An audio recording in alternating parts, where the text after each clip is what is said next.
Živjo, moje ime je Asja, prihajam iz Ljubljane, v lokalu Degustarna sem pa poleti delala in zdaj še na teli čokoljani so mi rekli, če bi pomagala, tako da delamo čokobabe. Kaj so glavne sestavine čokobaba?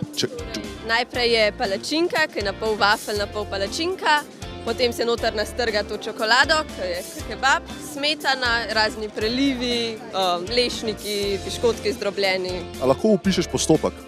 Ja, torej najprej se masa zlije na tako ponv, ki je 200 stopinj, se za 40 sekund zapre, se nastrga čokolado in potem smetano v obliki črke T, prelivi, topingi in zaviješ in se postreže.